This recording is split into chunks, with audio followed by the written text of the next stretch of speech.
Everything is shining bright. Oh, what a glorious night is Christmas. It's the greatest time of the year.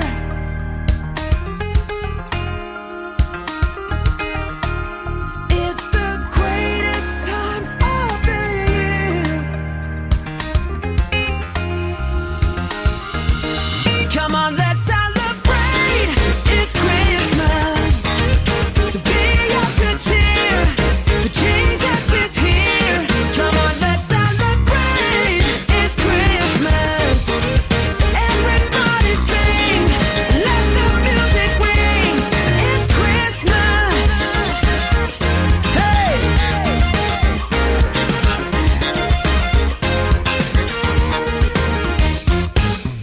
There is a reason why we celebrate tonight. It's Jesus. The greatest gift of all. He came to save us all. He's Jesus. And it's Christmas. It's the greatest time of the year. Hey! It's the greatest time of the year. Yeah! Come on, let's celebrate. For it's Christmas. So be of good cheer, for Jesus is here. Come on, let's celebrate. It's Christmas. So everybody sing, let the music ring. It's Christmas.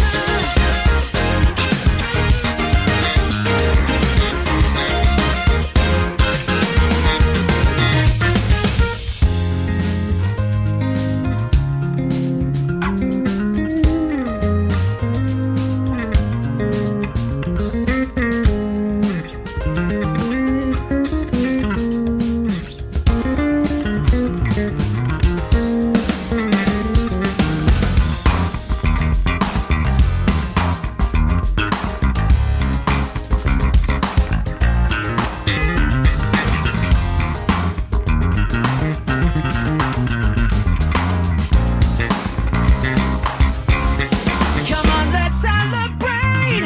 Come on, let's celebrate. It's Christmas. So be of good cheer, for Jesus is here. Come on, let's celebrate. It's Christmas. So everybody sing, let the music ring. It's Christmas. Woo! It's Christmas. I gotta celebrate. It's Christmas. Let the music ring. It's Christmas. Woo! Hey!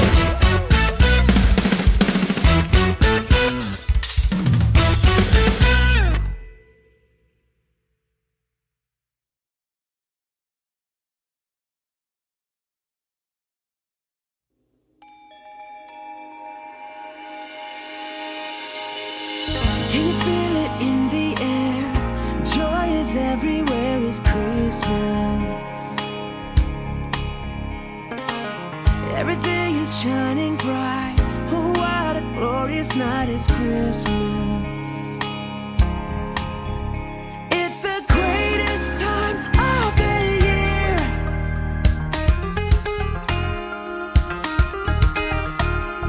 It's the greatest time of the year. Come on, let's celebrate. It's Christmas. So be of good cheer, for Jesus is here. Come on, let's celebrate. It's Christmas. So everybody sing, let the music ring. It's Christmas. Hey!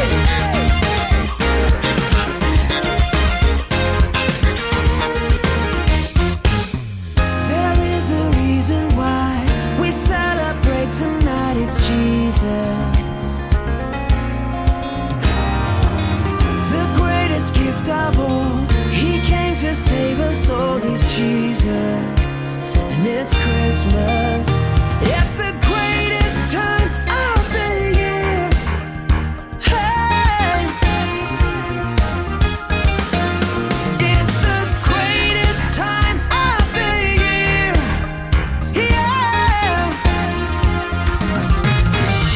on, let's celebrate, for it's Christmas.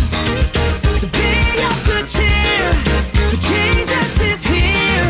Come on, let's celebrate, it's Christmas. So everybody sing, let the music ring, it's Christmas.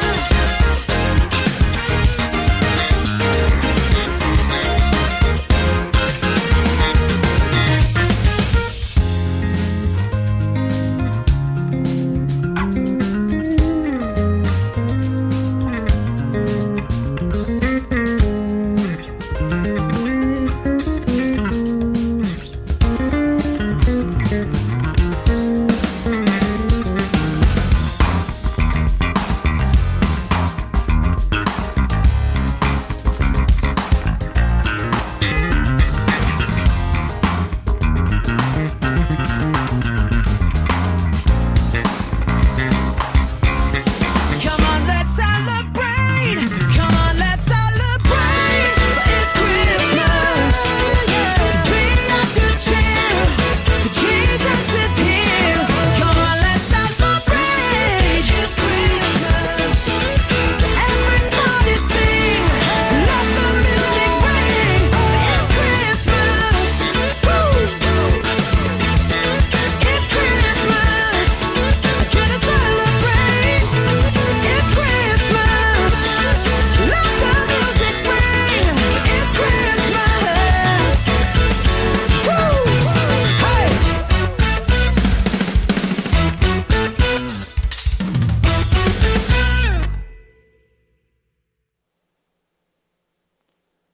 Magandang umaga, magandang tanghali, magandang hapon at magandang gabi sa ating lahat. Lalong-lalo na po una sa ating manlilikha, sa ating Panginoong Hesukristo na siyang nagbigay sa atin ng buhay at kaligtasan.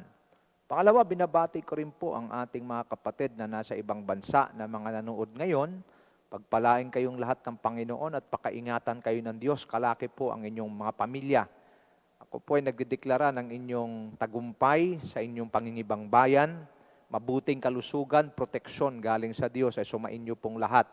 At nawa sa lahat ng inyong gagawin, ano man ang gagawin ng inyong kamay, sa patnubay at gabay ng Diyos, kayo po ay magtatagumpay at ang inyong mga pangarap ay inyong marating.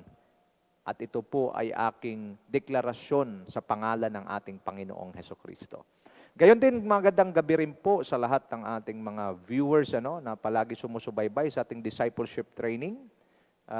Dalangin ko na kayo rin po ipagpalain ng Panginoon mula po dyan sa Bicol, karamihan sa Laguna, iba sa Nueva Ecija, at yung iba naman sa iba't ibang dako ho, mayroon din po mga nanonood sa Mindanao. But again, binabati ko po kayong lahat, 10 ng aking pamilya, pagpalain kayong lahat ng Panginoon, pakaingatan kayo ng Diyos, at patuloy po tayong gabayan, pagpalain ng Panginoon. Narinig ko po kay Pastor Wilbert, ang sabi niya, the moment we live under an open heaven, and we do the things of God accurately, we secure our provision, our protection, and our preservation. Hallelujah!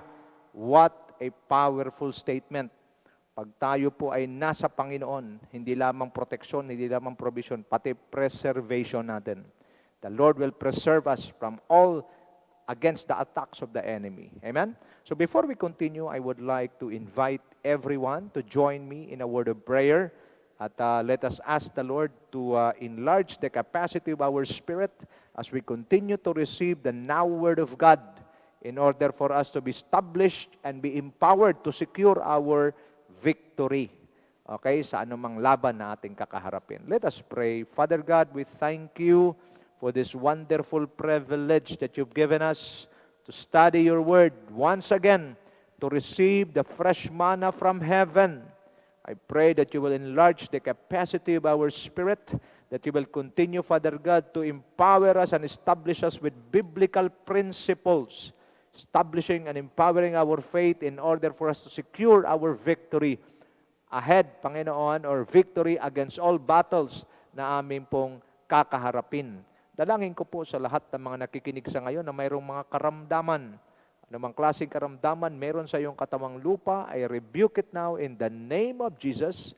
I pray that all pain, sickness will disappear in the name of Jesus. Release your faith and receive your healing right now in the name of Jesus. Someone here listening to me, you are in pain right now. The Lord is healing you in Jesus' name.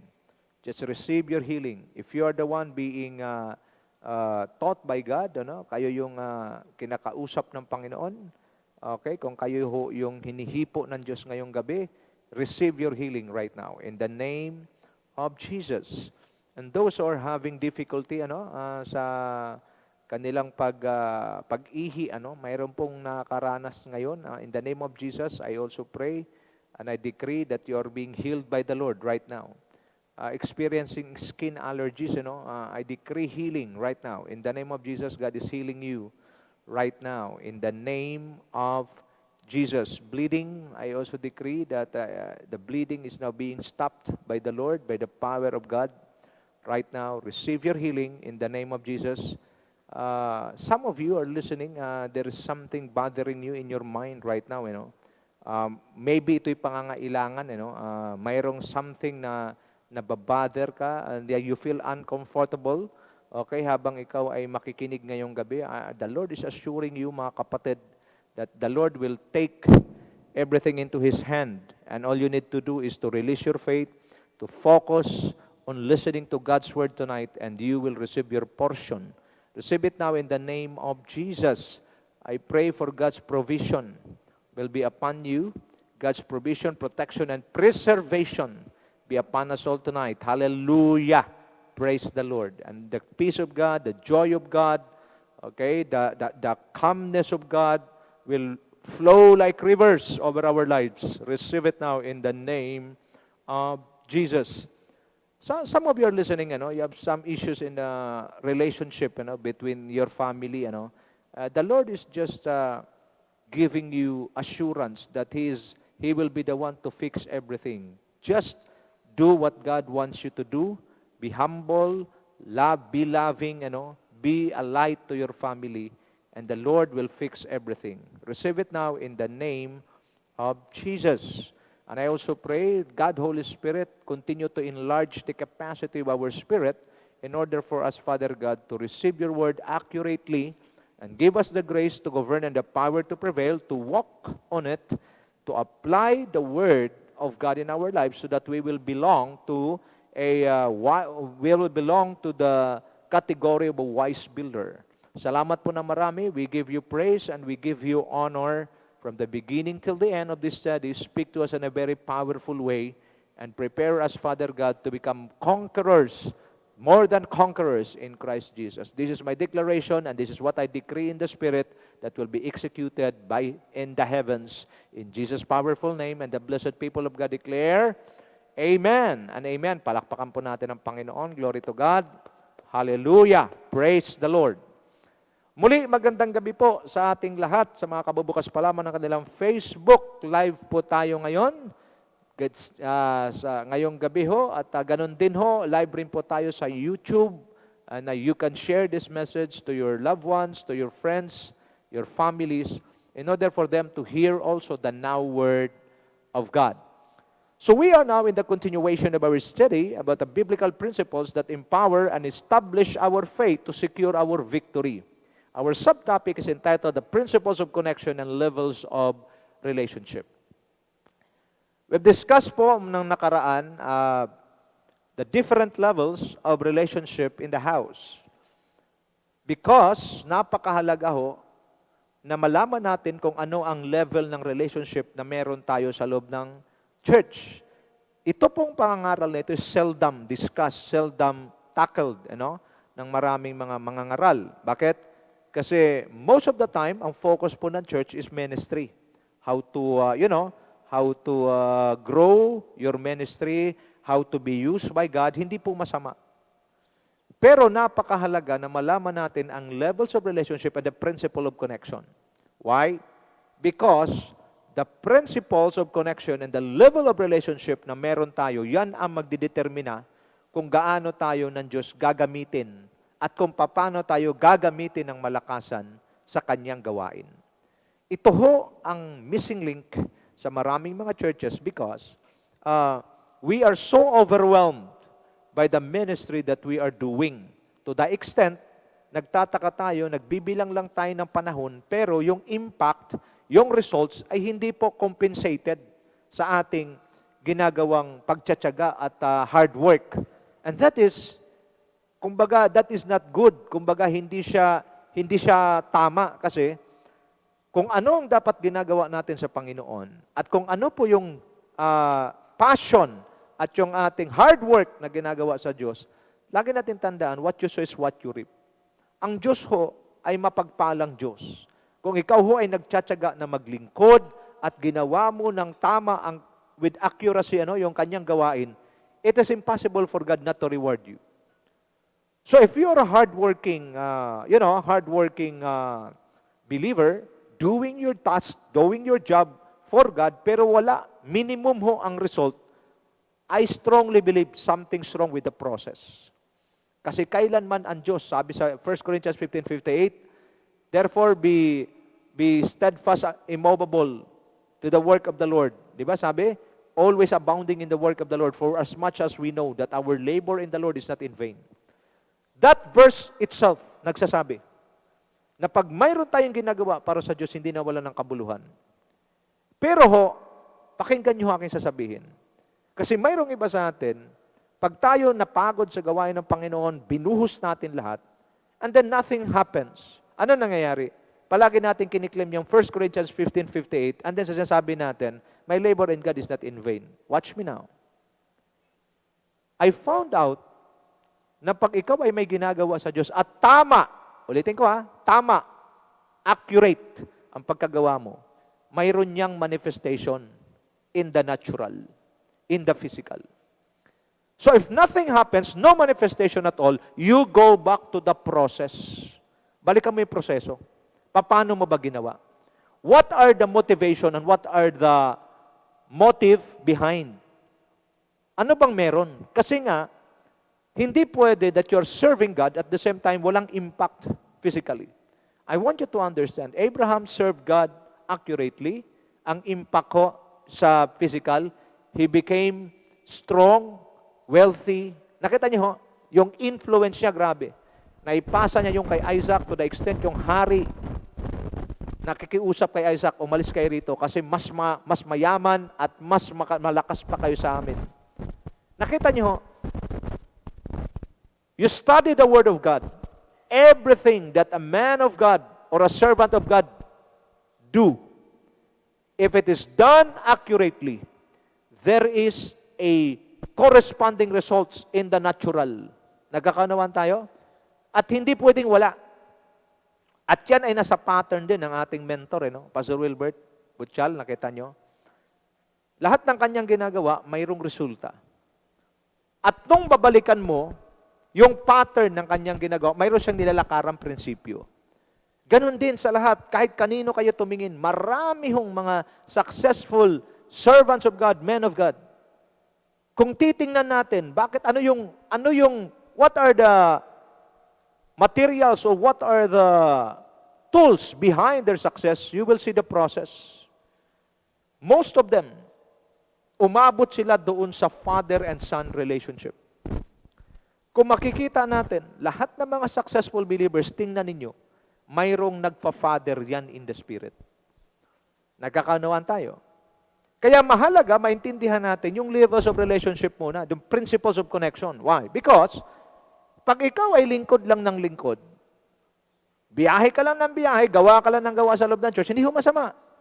Ulitin ko, hindi ho yan masama. Pero pag hindi mo naintindihan yung levels of relationship, baka isang araw, magugulat ka na lang, napagod ka lang, pero not counted. Parang basketball, shoot ka ng shoot, pero not counted. So ngayong gabi, the Lord is so gracious to us na ayaw ng Panginoon na mangyari yun sa atin. Kailangan, lahat ng ginagawa natin sa Diyos, pag sinasabi natin, my labor in the Lord is not in vain, you are 150% sure that your labor really in the Lord is not in vain. Mahalaga yun. Natuklasan ko ho, ang pagiging mananampalataya ay hindi lamang puro gawa at hindi lamang puro trabaho at ministeryo. Natuklasan ko kailangan din you work hard, but you also work smart. Ibig sabihin, you understand what you are doing. Do not do anything out of reasoning na I need to do this. No. Hindi mo dapat, ka dapat napipilitang gumawa o kailangan lang gawin. No. You need to understand why you are doing it. Why am I preaching the Word of God? I understood what I'm doing. Mahalaga yan. At marami sa ating ginagawa lang ng ginagawa kasi paglilingkod sa Diyos, understand everything. Because you may be successful in a wrong assignment. Marami sa ating ginagawa, hindi naman pala yun ang pinapagawa ng Diyos. Why? Because we lack understanding. My people perish because lack of knowledge. You should know what God wants you to do. At pag nalaman mo, yun ang gagawin mo, didong ka ng Diyos pagpapalain. Nagkaunawaan po tayo, mga kapatid. The Lord will not bless you automatically. Walang ganun, walang automatic blessing. You need to go through the process. And the first thing that you should know, you should position yourself accurately in the house. So pinag-asapan natin yung levels of relationship, sheep and shepherd. That's the initial level. Kung makikita natin, itong level na to, ito yung intro. Kumbaga introduction. Sabi ng Lord, I lay down my life for the sheep. Mahalaga, pag ikaw'y nakilala sa Panginoon, magiging tupa ka talaga, and then the Lord will work you out. And the pastor dito, ang level naman ng pastor shepherd, ililid ka. Pero hindi pwedeng manatili sa pagiging sheep. Why? Because ang tupa, slow learner. Ang tupa hindi ho siya nakakasabay. Kumbaga, yung diskarte niya kapos. Kaya sa lahat ng mga hayop, ang tupa talaga ang isa sa pinakakailangan niya ng pastor. Bakit? Mahina sa diskarte, pag yan ay nabalahaw, nahulog sa isang butas, walang kakayahan yan. Pag walang tutulong na pastor dyan, mamamatay talaga yan. Same thing. At ito nga, palagi kong sinasabi, Isaiah 53, in the book of Peter, anong sabi ho? Isaiah 53, all we like sheep who gone astray. Mabilis ho kasi maligaw ang tupa. Yan ho ang weakness ng tupang, mabilis maligaw. Okay? Wala siyang diskarte, walang kakayahan. At hindi natin pwedeng kontra ng Bible. Ang sabi ng Bible, all we like sheep. Ikinukumpara ang isang mananampalataya sa isang tupa. Therefore, clear as crystal, no argument at all. You need a shepherd. Kaya ang unang tanong, sino ang pastor mo? Sino nagpapastor sa'yo? Mahalaga yun. At dito sa sheep status or level of relationship, hindi pinag-uusapan gaano ka kagaling, hindi pinag-uusapan ano natapos mo, hindi pinag-uusapan kung saan ka graduate. Ang pinag-uusapan, sino nagpapastor sa'yo? Sino nag-i-input sa'yo ng counsel? Sino nag-i-input sa'yo ng mga biblical nourishment or spiritual nourishment? Sino nag-i-input sa'yo ng mga strategic or strategies in the Spirit? You should have someone. And lastly, sinong pinapakinggan mo? Because in the last days, you will be hearing a lot of voices. And you should be secured at this very moment na kahit makarinig ka man ng 10 milyong boses, or hindi mabilang na boses, alam mo ang boses na dapat mong pakinggan at sundin. At yan ang boses na nagpapastor sa'yo na ibinigay sa'yo ng Diyos. Mahalaga ito. That is why the sheep should grow. The sheep should become a disciple. A disciple, another meaning of disciple is student, willing to learn, willing to receive impartation from his discipler. So the pastor, from being a shepherd, he became a discipler. Teaching. And then mentee. After niya na maging disciple, magiging learner, magiging student, ngayon magiging servant na. At yung pastor naman, from being a shepherd, spoon-feeding, he will now begin to teach principles, and then pangatlo, demonstrating his life. Not only principles, but he will become now a mentor, imparting his experiences. So pinakita ko sa inyo nakaraan, ito yung 3 levels. And then last level, the most ideal, the ideal level of relationship that should operate in the house of God is the father and son relationship. From being a sheep, The member becomes a disciple, a student, and from being a student, he become a mentee, a servant, and then lastly, he become a son. At ito po ang pinaka-highest ideal relationship that should operate and be implemented in the house. Because the Lord Jesus Christ, ang pattern natin, He was a son to His Father. Nagkakaunawan mo tayo? Romans 8:29, it says, and those He foreknew, He predestined them to be conformed in the image of His Son. Jesus, the Lord Jesus Christ, was a son to His Father. At ito ang dapat maunawaan ng bawat mananampalataya sa iglesia. Do not be content or contented to be a sheep, just a disciple, a student, or a mentee. You should be a son. Bakit? Because a son, only sons and daughters are entitled to receive inheritance.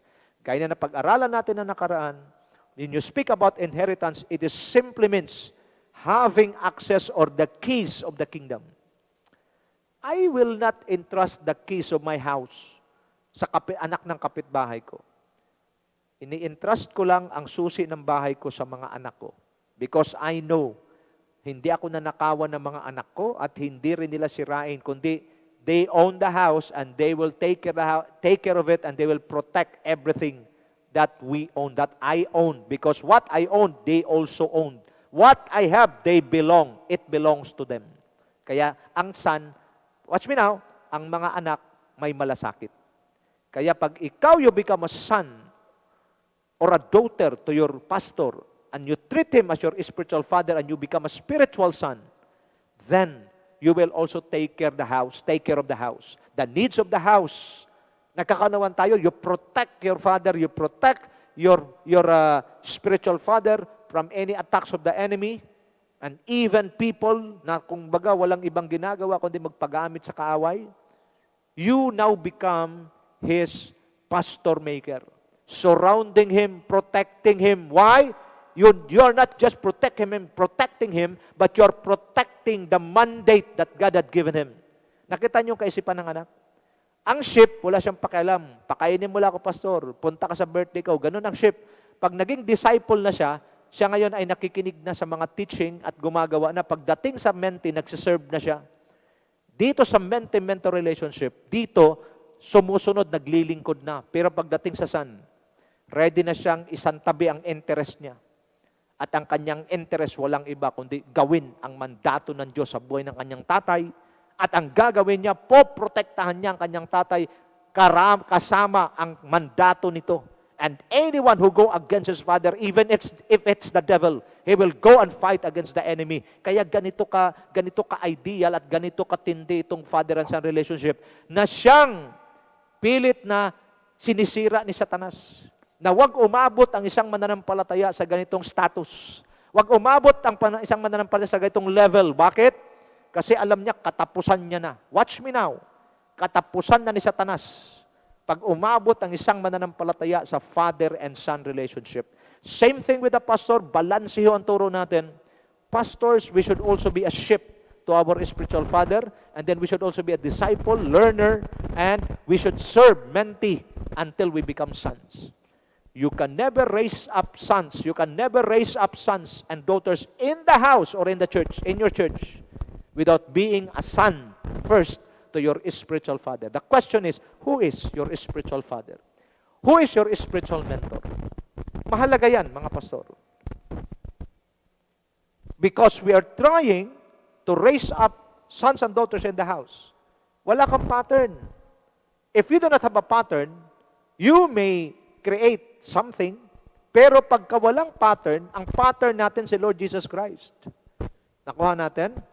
He was a son to his father. Same thing with us. Our God is our heavenly Father. But on earth, we need somebody, the carrier of our grace.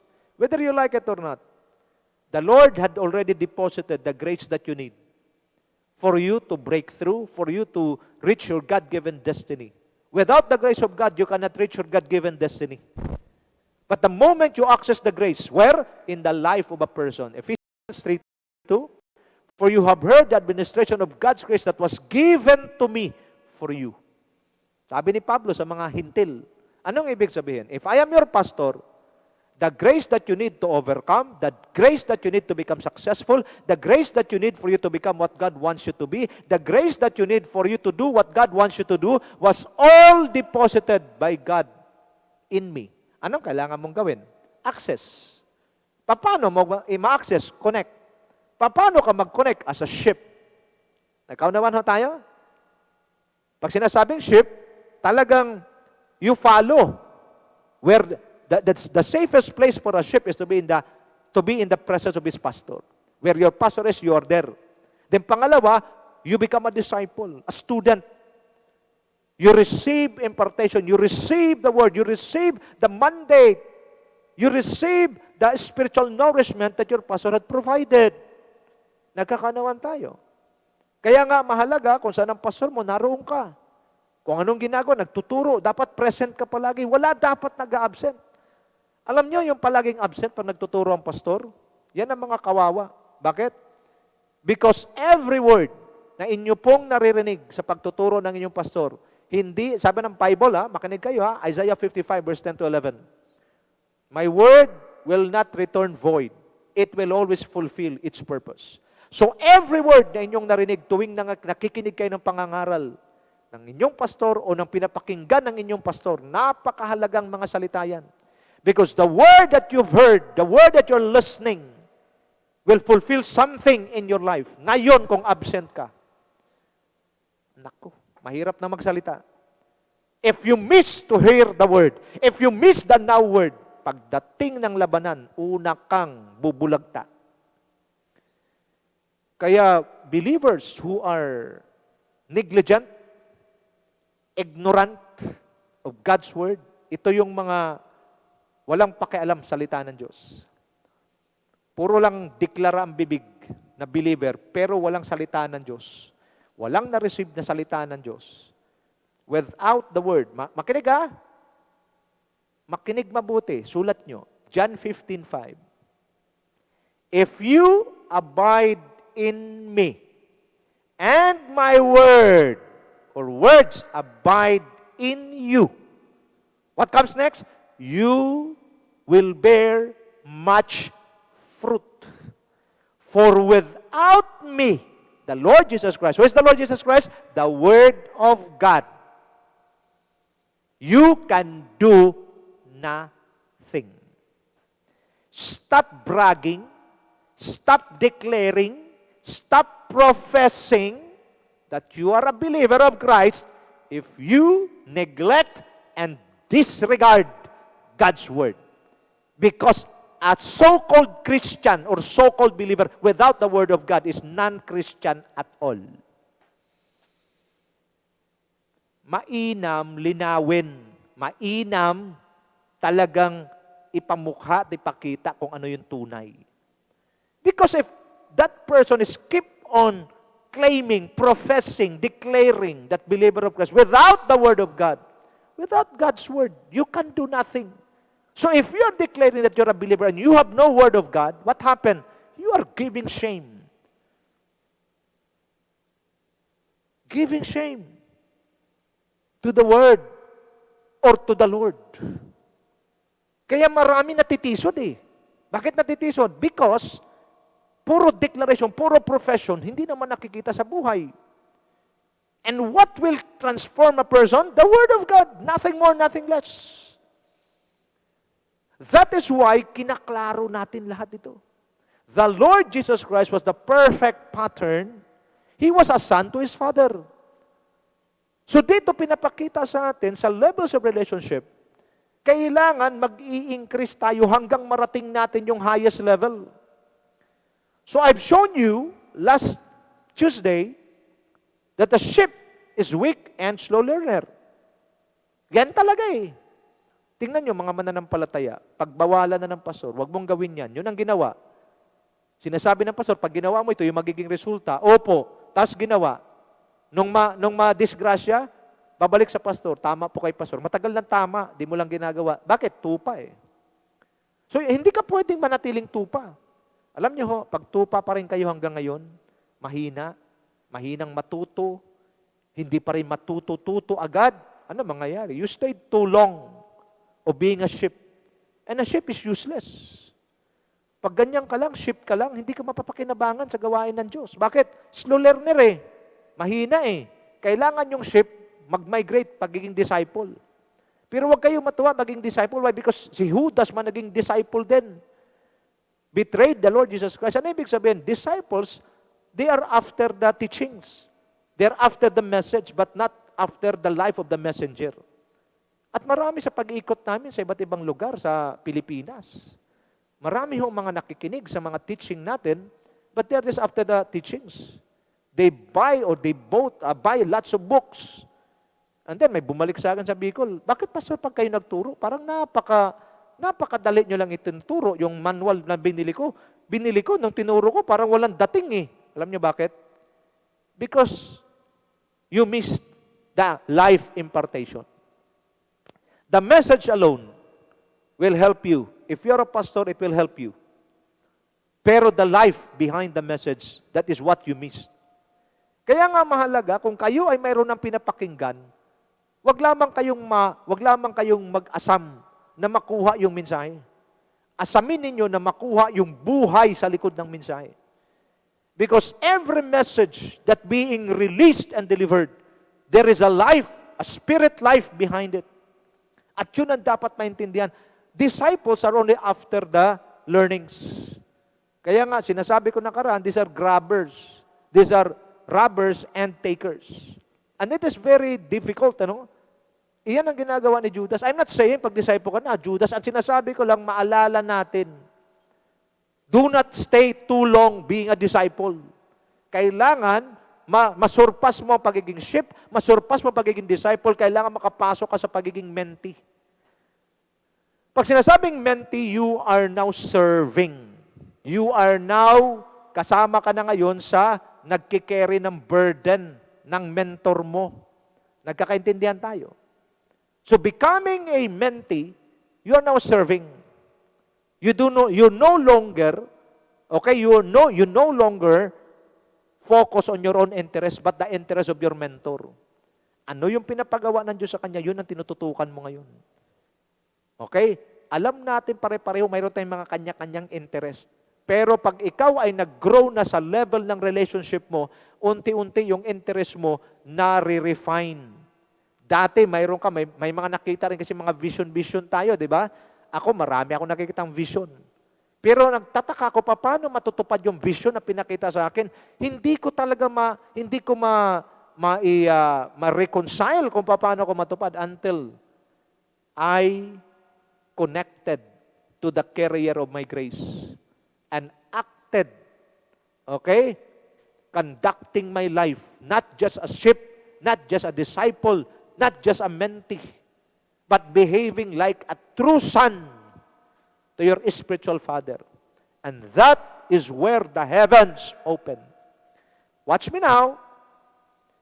In Matthew 3:16-17, after Jesus got out from the water, the heavens opened, and the Holy Spirit, descended to him like a dove, and a voice from heaven had been heard. This is my beloved Son, in whom I am well pleased. Mga kapatid, don't just remain as a mentee. You need to cross over so that you can take over. From being a mentee, you should become a son, spiritual son. Because the moment you become a son, watch me now, the moment you become a son, the heavens will now open. And the Holy Spirit, the greatest gift of God, the Holy Spirit will descend upon you. Nagkakanawan tayo? And then the Lord will confirm you. This is my beloved Son in whom I am well pleased. Watch me now. Becoming a son to your spiritual father is a life pleasing to God. Hindi sinasabing, this is my sheep, this is my disciple, this is my mentee. Wala. My beloved Son. Sonship is the most ideal, the highest level of relationship that should operate in the church. So, what are the characteristics of a son, father and son relationship? Ano yung son? Pag nagiging son ka sa father mo, they follow his father all the way. Nakita niyo ha? They follow their father all the way. You no longer follow your pastor because you treat him as your spiritual father. Hindi halfway, hindi along the way, but all the way. Ito yung pagsunod na hindi na nakabase sa circumstansya, hindi na nakabase sa kalalagayan. No matter what will happen, you will finish the work together with your pastor. Nagkakaunawaan tayo. Kaya sa tinatawag na ideal relationship that should operate in the church. Pero para ho sa linaw o kaliwanagan ng bawat isa, ang church ay composed ho ng apat na ito. Mayroong tupa, mayroong disciple, mayroong mentee, mayroong sons. Yan ang church.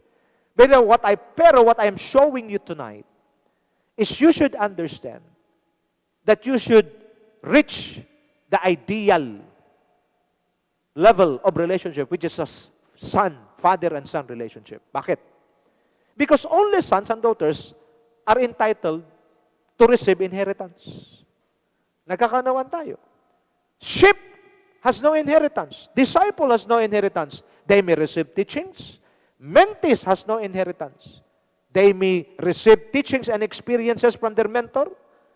But the father, only fathers, watch me now, pastors, only fathers have the right or have the capacity to give inheritance to their children.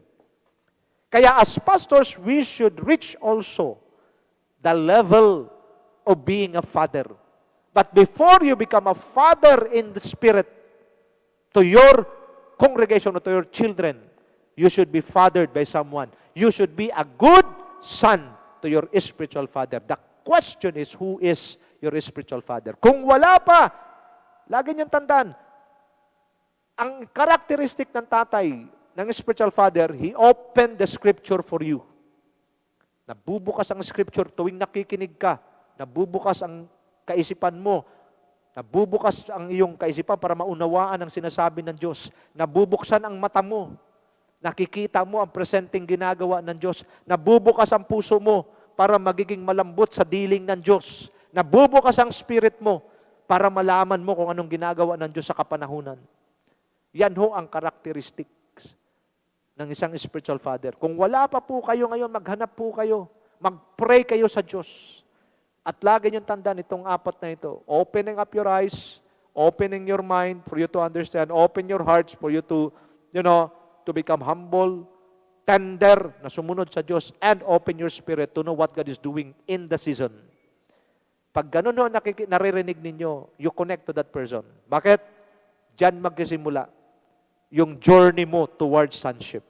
Sa mga membro, leaders, workers, and members, sa inyong church, ang inyong pastor ho.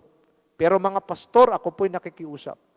Bago tayo makapag-raise up ng sons and daughters in the house, you must, non-negotiable yan, you must be a son or a daughter to your spiritual father. O sino man ang ibinigay sa iyo ng Diyos na supplier ng iyong spiritual nourishment.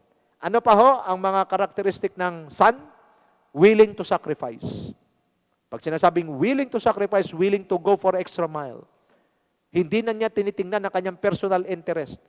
Tinatanggap niya na yung kanyang buhay, ang kanyang destiny, kung ano ang destiny ng kanyang father, spiritual father, yun din ang kanyang destiny. Kung saan ang kanyang spiritual father magjo-journey, sasamahan niya sa kanyang journey. Kung ano man, kung siya man ay hindi makasama sa misyon ng kanyang spiritual father, tinitiyak niya yung kanyang suporta nakakasama sa kanyang spiritual father, willing to sacrifice.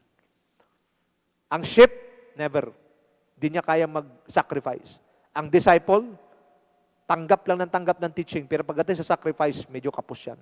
Ang mentee, minsan, pero nga, may tendency kasi, na yung mentee, pag humusay na siya, kaysa kanyang mentor, ang mangyayari ngayon, nawawala yung honor. Pag nawala yung honor, pati yung pagsasakripisyo ay nababawasan din.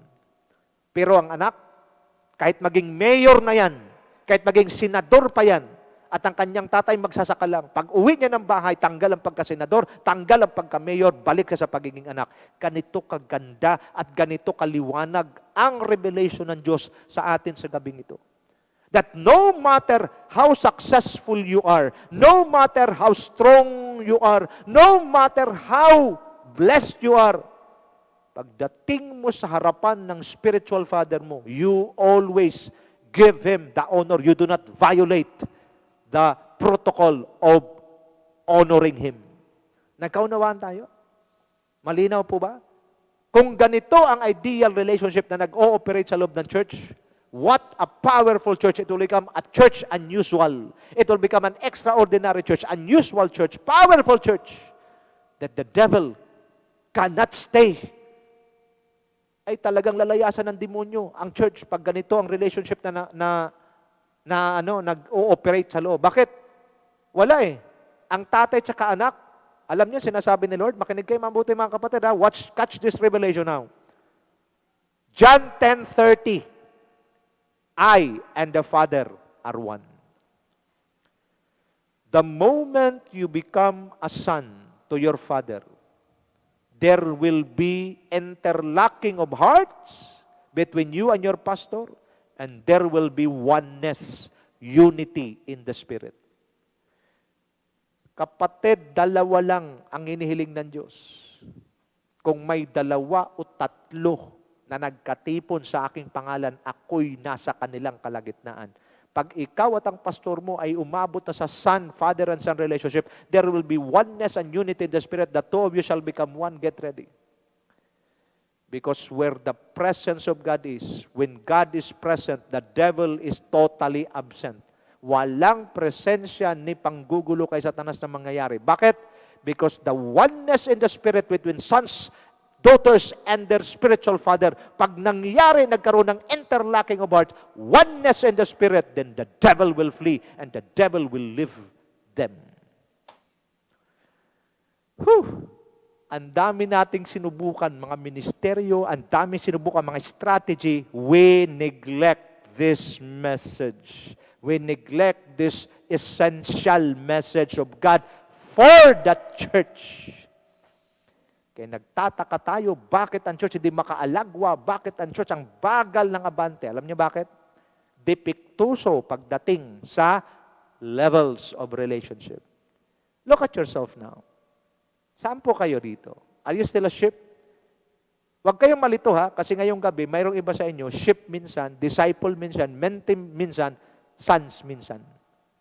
Mayroong kayo nito. Mayroong iba sa inyo, 4 ang taglay. At depende sa level of maturity mo. Kasi pag ikaw ay medyo immature, pwedeng mag-asal tupa ka, alagain. Minsan asal disciple ka, sumusunod, natututo. Asal mentee ka, naglilingkod. At minsan asal son. Kaya ito, yung nag-aasal anak ka, kaya mahalaga na define natin isa-isa. Para umabot tayo sa ideal. Ano pa? They fulfill, they are focused and determined to fulfill and finish the destiny of their father. Watch me now. One of the major characteristics of his son is he is focused and determined to fulfill and finish the destiny of his father. Ang tunay na anak sa pananampalataya, tinanggap na niya na nakabisagra na ang kanyang destiny sa destiny ng tatay niya sa spirit. Ang ministry ng tatay niya, yun ang inaari niyang ministry niya. Hindi siya gumagawa ng sarili niyang ministry. Kung mayroon man siyang ministry, tinitiyak niya yung order galing sa spiritual father niya. Kasi ang spiritual father, hindi yan magpapagawa ng ministry sa anak niya na hindi magko-complement sa destiny na binigay ng Diyos sa kanya o sa mandate na binigay ng Diyos sa kanya. Pansinin mo mga tupa, mga disciple, mga mentee. May kanya-kanyang ministry yan. Pinapaalam lang sa pastor. At madalas, ang ginagawa ng sheep, disciple, or mentee, kakaiba doon sa pinapagawa ng spiritual father. Pero pag naging anak, nakaabang siya sa order palagi ng tatay niya. Ano po ang gagawin, pastor? Ano po ang gagawin? Palaging wala siyang unang gagawin. Lahat ng kanyang gagawin, pinapaalam niya sa kanyang spiritual father. Bakit? Kasi he is no longer concerned of his personal interest. He is now concerned more on the interest of his father. Kaya palagi niyang tinatanong, pinapaalam niya ang kanyang gagawin para kung ang kanyang binabalak na gawin ay hindi align at hindi sang-ayon sa destiny at sa mandato ng kanyang father, automatic kanya itong isasantabi at kukunin niya yung input at order at command ng kanyang spiritual father. Ano mangyayari? Both of them are going to the same direction. They are living for the same cause, for a common cause. What will happen? Ang pag-advance ng kingdom ay nagiging madali. Ang pag-advance ng kingdom ay nagiging powerful. Bakit? Because it is not just them, the sons and the father, but together with the sons and the father is the God of the Father and the Son. Hallelujah. God will go with them because they are one in the Spirit. God will go with them. God will go with us if we reach the Father and Son relationship. Why? Because there is interlocking of heart. There is oneness in the Spirit. At ito ang missing link na hindi po naunawaan ng marami. Do not be overwhelmed with the success of your ministry. Do not be overwhelmed with your spiritual growth. Do not be overwhelmed of the teachings that you received. But be overwhelmed by the opportunity and privilege that God had given you through your spiritual father by becoming a son. Yan ang dapat nag-overwhelm sa atin. We become a son to our spiritual father. Hallelujah. And our spiritual father will show us the strategy, the way, will show us the model, the pattern, how to become strongly and accurately connected to our heavenly Father. Somebody should model the Father. Nagkakaroon po tayo, mga kapatid. Our heavenly Father is being modeled by our spiritual Father. But to clear everything, your spiritual father or your pastor cannot or do not replace the place of our heavenly Father, our God.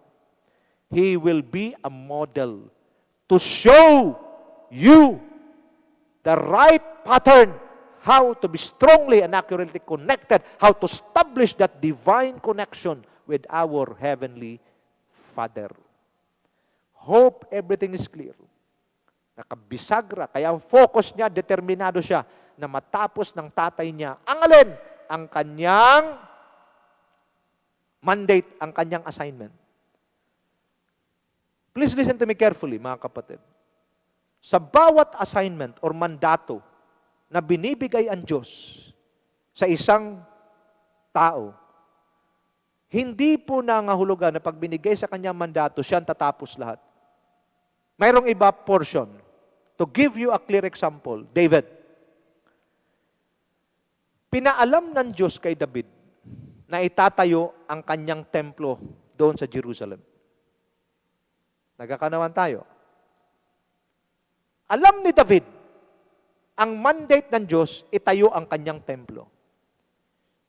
Pero, ang portion ni David sa pagtayo ng templo ay ang pag-prepare lamang ng materyales.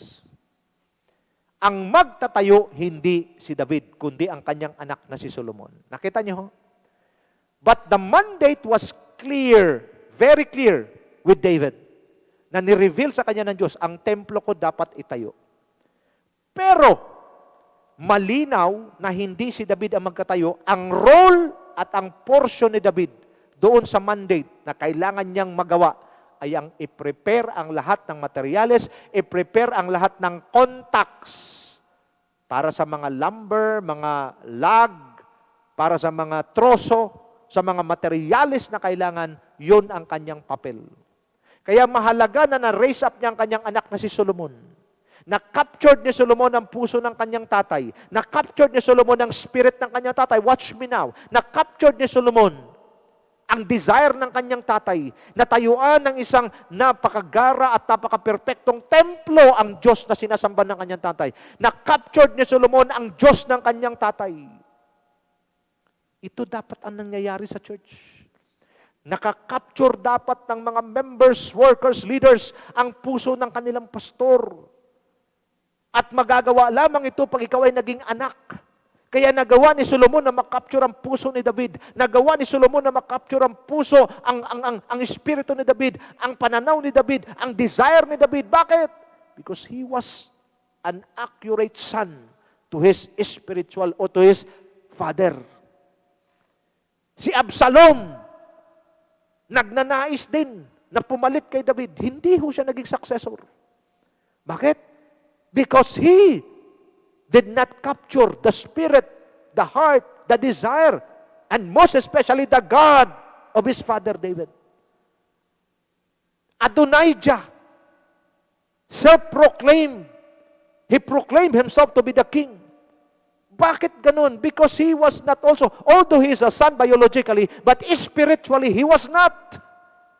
But Solomon, a biological son, he surpassed the natural and he entered into the supernatural, in the spiritual. He captured the spirit of his father. He captured the heart of his father, the desires of his heart.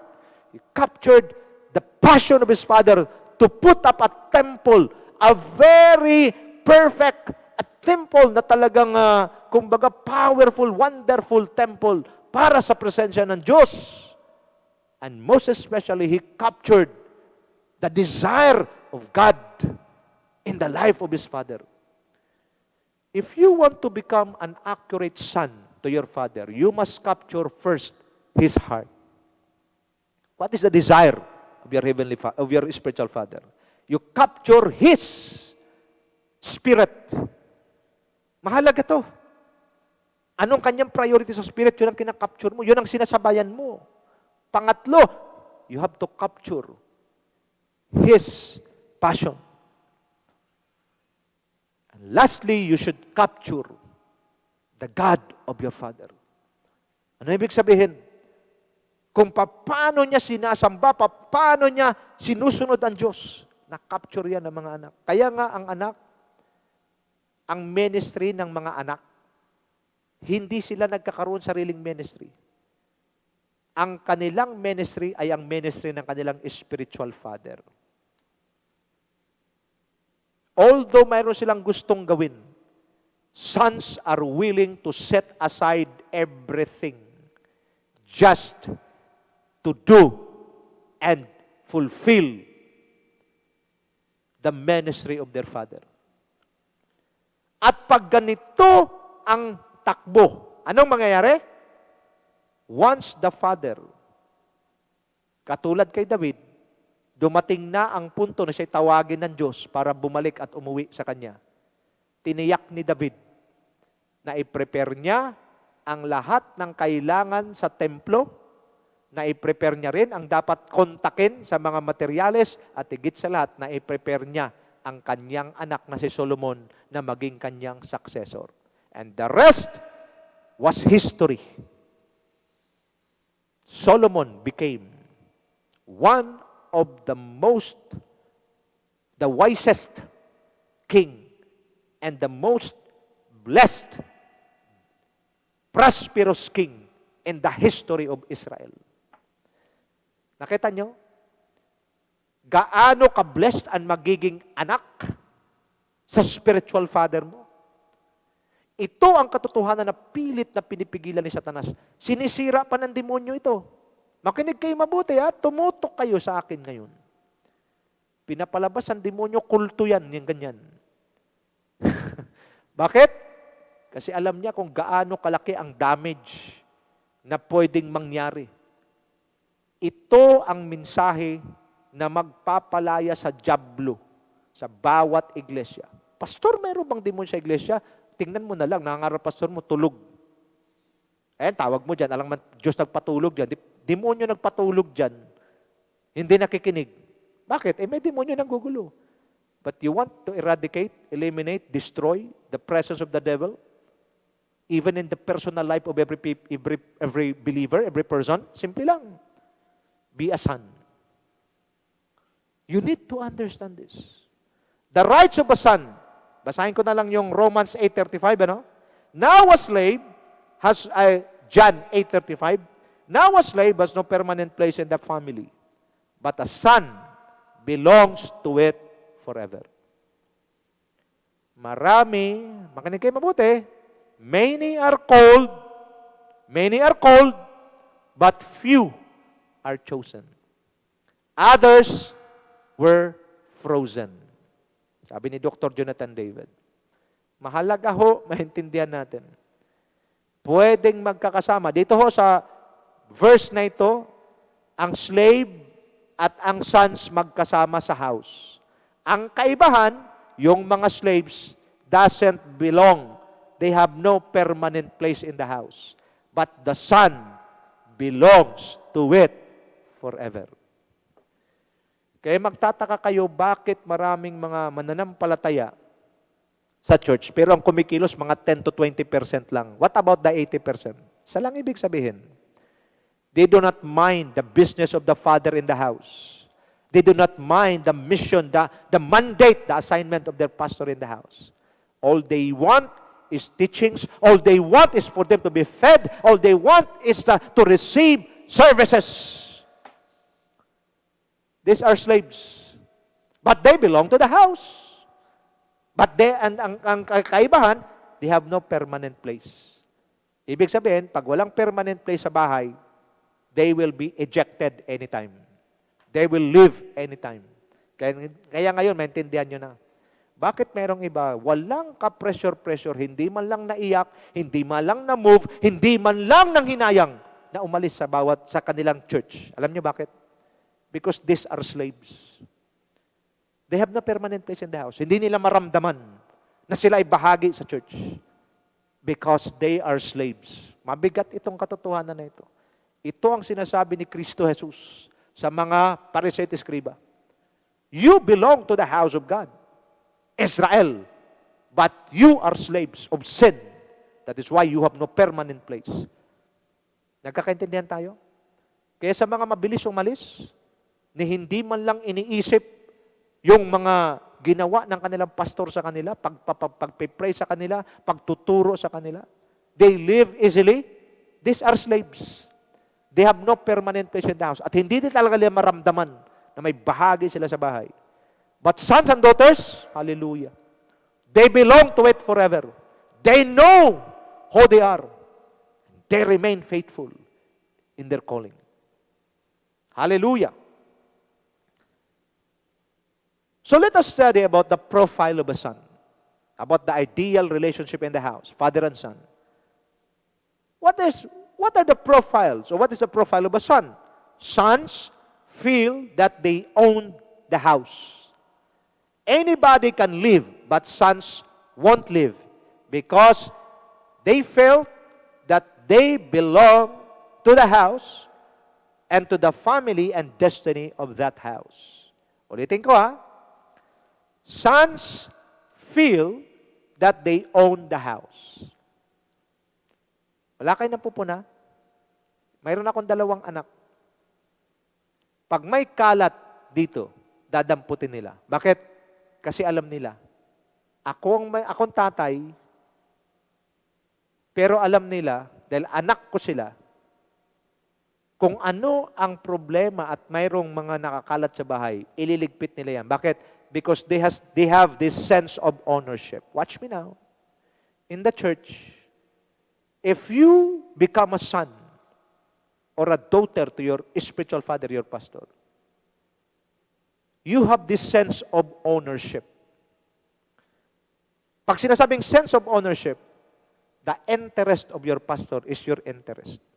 At pag ang pastor mo gusto niya ng order sa loob ng bahay, ikaw ang model para ipakita yung order sa loob ng bahay. Kung gusto ng pastor mo na mag-create ng model para sa obedience, pag mayroon siyang sinasabi, mayroon kagad unang gagawa, ikaw ang unang gagawa. Ikaw ang model sa obedience. Yan ang trabaho ng mga anak. To model what the pastor, what the spiritual father wants, so that the moment na makita sila ng kanilang mga kasamahan, ng mga ibang nakatira sa bahay, they will follow. Pag may project, unang bumubunot, mga anak. Nagkakaunawan tayo. They own the house. They have this sense of ownership. They have the sense of ownership to the mandate of their father. Ang mandato ng kanilang tatay, alam nila, hindi ang tatay mag-iisang tapusin yun. Bibigyan nila ng assurance sa kanilang tatay. Ang kanilang spiritual father, nandito ako tayo anytime. Pastor, anytime na kailangan mo ako, nandito lang ako. Pag-utusan niyo po. Bakit ganito? Because one day when the father is finished sa kanyang portion, ano sasabihin ng tatay? Ikaw ang nakita ko, anak, na sumusunod sa akin. Habang naglalakbay, ipapakita ng kanyang tatay, ito yung mandate ng Diyos. Once na matapos sa kanyang tatay, automatic siyang gagawing successor. Bakit? Kasi alam ng tatay, na-capture na ng anak ang kanyang spirit, na-capture ang kanyang passion, na-capture ang kanyang mandate, na-capture ang kanyang relasyon sa Diyos at nais sa Diyos. Ano mangyayari? Itutuloy ng anak. Kaya ang anak walang sariling ministeryo. Kasi ang ministeryo niya, ministeryo ng tatay niya. At kung saan nagtapos ang tatay niya, doon siya magsisimula. Karamihan sa mga churches, pag natapos na yung pastor, lahat na sinimulan ng pastor, dahil hindi konektado yung next generation, hindi na raise up bilang successor, sisirain ngayon. Yung nasimulan ng pastor sa matagal na panahon. At magtayo ng panibago. Kaya ang church nagbibilang lang ng taon sa bawat anibersaryo. Pero walang pagbabago, walang maturity, walang achievements, walang nagawa. At ito ang gusto ni Satanas. Pero ngayong gabi, lift up your hands in the name of Jesus. I destroy, eradicate, eliminate all the works of the devil in every churches. And the spirit of sonship, the father and son relationship, will be established beginning tonight. There will be something, a revolution that will happen in your spirit to desire to leave the dimension of being a sheep, to leave the dimension of being a disciple, to leave the dimension of being a mentee, and to migrate into the dimension of becoming a son. Embracing the mandate and the assignment of your father. Receive your portion tonight as sons and daughters and receive your inheritance in the name of Jesus. The name of Jesus. Amen and amen. Palapakan natin si Lord. Glory to God. So they have the sense of ownership. Pangalawa, anybody can live, but sons won't live. Because they felt that they belong to the house. Maglayasan lahat. Makinig kayo, mga pastor, mga kapatid. Pag ang isang bahay, may nakatirang 10 tao. Nanay, tatay, tsaka 3 anak. Tapos yung 5, mga kaibigan, pinsan. Okay? Pag ang bahay ay puno ng pagkain at walang problema, mag-i-stay yung 10.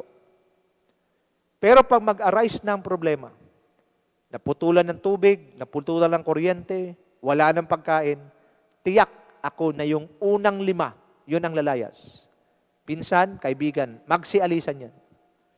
Pero yung natitirang 5, tatay, nanay, tsaka 3 anak, never aalis yan. They won't leave the house. Why? Because they belong to that house. And they belong to that family. Napansin nyo? Kaya mga pastor, kailangan ang ma-raise up natin sons and daughters in the house. Kasi ang anak, kahit gaano kahirap, dumating kami sa punto, nasa probinsya pa kami noon, patis na lang ang inuulam namin. Pero never kong naisip maglayas. Alam niyo bakit? Kasi naawa ako sa nanay at tatay ko at mga kapatid ko. Bagkos yung karanasan na kahirapan na yun, nagiging encouragement sa akin na magsikap para maiahon sila sa kahirapan at matulungan sila. Iba ho mag-isip ang anak kaysa alipin. Ang alipin, pag wala nang makain doon sa bahay, maghahanap yan ng ibang amo at doon pupunta para maisalban sarili niya. Ang anak, ibang mag-isip. Kung ano ang kanyang pwedeng maitulong, magawa para maiangat ang pamumuhay, para matugunan ang pangangailangan sa bahay, yun ang kanyang gagawin. At marami sa mga mananampalataya, pag mayroon ng problema, may challenges na, may hamon na sa loob ng church, at hindi na sila makakuha ng kanilang benepisyo, hindi na sila makakuha ng makapagpagaan sa kanilang sarili, lalayas, maghanap ng ibang church na kung saan maganda yung kalalagayan. Shame on you! You have no inheritance. You are just a slave who has no permanent place in the house. Kailan ka magbabago?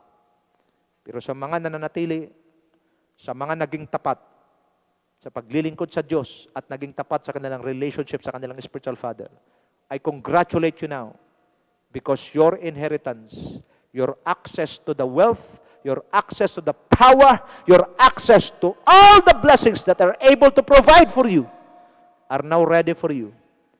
All you need to do ay kumumpas lamang at pagkumpas mo bilang anak, i-release ng Diyos sa oras ng pangangailangan mo.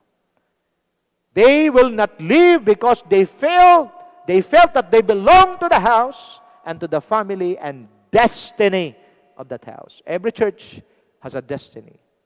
Pastors, leaders, workers, and members, the destiny of your church depends on the level of relationship. The fulfillment of the destiny of your church depends on the quality of relationship or the level of relationship that you are in right now. You want to be of help to your pastor? You want to be of help to the reaching of the achievement of your destiny? Then be a son. Pastors, be a son to your spiritual mentor or spiritual father. In doing this, hallelujah, we will all be blessed and we will all reach our God-given destiny, and it will give us guarantee of victory, guarantee of an open heaven, and a guarantee of a powerful, victorious, prosperous, and successful walk and a life in God. God bless you all. Your table will never run out of food. There will always be food at your table. Those who advance the kingdom of God by living like a son to their spiritual father, and those who are sons and daughters who are listening to me right now, receive your portion because God will about to release something powerful, beautiful, and best for you tonight. In the name of Jesus Christ, all the works of your hands will be blessed by the Lord. This is my declaration, and this is what I decree in the Spirit that will be executed by the angels of the Lord. In Jesus' powerful name, amen and amen. Shalom!